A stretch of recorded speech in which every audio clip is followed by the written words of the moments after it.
Hey, what's up guys? It's Luke from Luke is a Black Sheep Photography, and today is kind of a bittersweet day because I am saying goodbye to the Fuji X-T3. Now the X-T3 really hasn't come out that long ago. I mean, I feel like I just got this camera and I just did an unboxing video for it.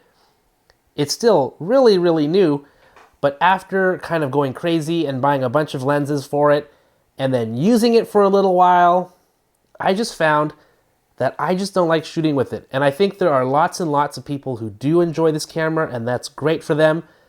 But for me, I just cannot get this to shoot the way I want to. So let me explain myself. Why do I think this?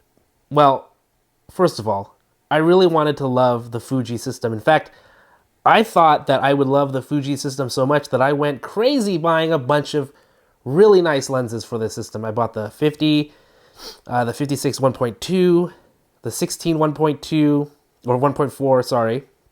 A couple of these f2 lenses, primes, the 23 and the 35, and the 10 to 24 ultra wide zoom lens. I got that. So, or is it 10, 18? I forget. 10, 18, 10, 24. One of those two focal lengths. I sold it already. I had a bunch of great lenses for this system. I also had the XT100 and of course the XT3. These cameras look amazing. I love the shutter on them. It's really cool to use if you're just using it straight for photography. And I feel like if I'm shooting in a slower pace, then I think this is kind of a good camera to use. But overall, I don't shoot very deliberately in terms of I don't stand there and just kind of sit and wait and shoot still life or anything like that. I just find that this camera is not as fast for me to control as I would like it to be. So for one, we have this dial set up on the top, which actually I think, let me see if this will get into focus. There we go. I actually had the camera set for spot focus. I think I accidentally hit the screen earlier, but now we can see the XT3, the top dials. People love these top dials. They're like turning them. You get this tactile experience when you turn them. But I found that they were kind of hard to turn really quickly. So this top dial, I would be like trying to turn it to the exact place I wanted it to go. And I found that I had to, I didn't like lifting up my finger like this up to it. I'd always be trying to look at it from top down, and that would slow me down. Same thing with the ISO. I'd look at it, and sometimes the thing would be locked, and I had to unlock it, and then figure out what to do, and then here's the exposure comp, and it just didn't turn fast enough. I mean, this is a pretty rigid dial for exposure comp, and so it wasn't easy to turn. Plus, you had these fixed numbers on the dial, where it went from like 15 to 30 to 60, to 160 of the second to 125 to 50. That's fine. Those are great normal numbers, but if I wanted to get anywhere in between, I had to go to this. Let's see if I can get this here. I had to go to this dial, which I had set for more minor adjustments in shutter speed. And this is also a button, so I mean it pushes in and it can turn as a dial. I think conceptually that's really cool, but I kept on touching the button. It would depress, and then I just felt this button actually feels a little bit cheap. It feels plasticky rather than a really nice feel to it. So it didn't work for me. It just didn't work. And then same thing with this button in the front. You can push it in or you can turn it. It just, I was thinking too much instead of shooting. And so what I think a lot of people like about the Fuji is it provides such a great tactile shooting experience that they love the camera. I just couldn't get into it. And it slowed me down. Maybe it's just because I'm so used to Sony cameras that it's just the way I feel.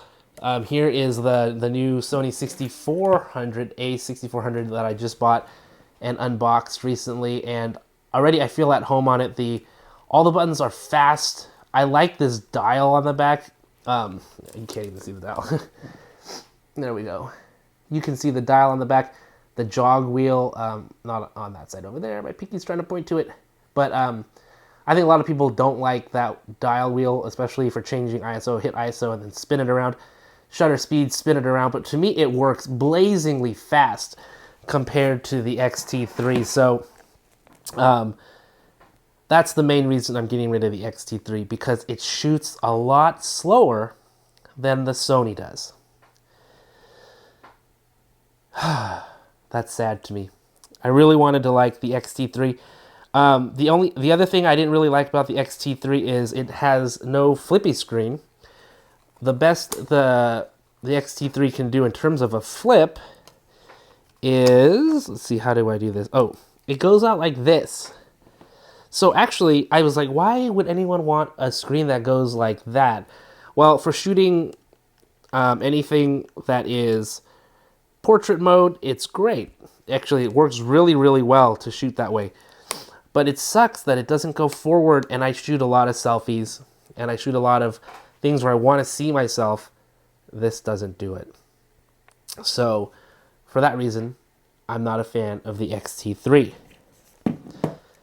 I used the Sony a5100 for a long time, and it had a flip-out screen that you could look yourself with, and this one has it as well. The a6400, I've already started shooting with it.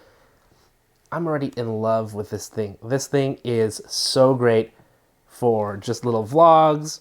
It's super light, and the lenses are light. That's one of the reasons I got an APS-C camera, is for the lightness of the body. And the X-T3 is light, but this is even lighter. I just wish Sony had better glass in the APS-C lineup. But you know what? I'll live with it, because I'm just used to shooting on this. This feels like home to me. And since it's great to have 3 reasons why you don't like something, I'm gonna come with a 3rd reason. With the Sony, you know, they have that record button on the edge, which is not a great placement. I fully admit that. But for the X-T3, in order to shoot video, you have to switch the dial over to video. Then you can shoot video. So it's a very dedicated sort of system. Again, it slows me down. Whereas with the Sony, if you need to grab a quick video, you can just hit record, and it just instantly starts recording video, which I find extremely handy often. And then you just turn it off, and then you're right back into shooting photos.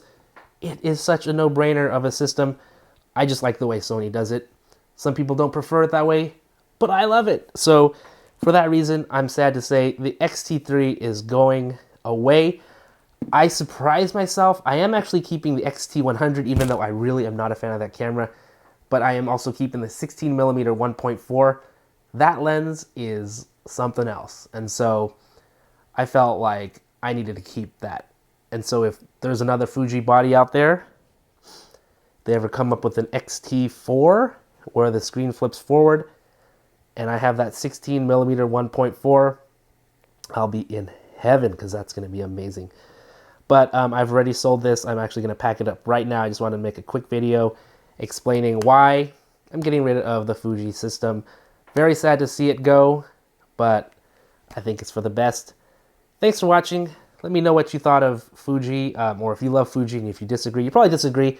I know it's really popular to love Fuji right now, and but those are just my thoughts and my opinions and why I want to get rid of the Fuji system. So thanks for watching. I'll see you next time.